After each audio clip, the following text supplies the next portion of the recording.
Мұхаррим Ақатай, өз бақытым, ең бірінші бақтым, халқым менің. Соған берер ойымның алтын кенін, ол болса мен бармын, қол болмаймын, батыра алтыннан нарқым менің. Ал екінші бақтым, тірім менің, тас сүректі тірімнен тірім дедім.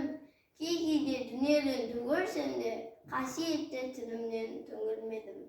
Бақтым бар үшінші отан деген, Құдай деген кім десе отан дерем. Оты сөнген далғанда жан барсың ба, ойланбай кел дағы отан менен.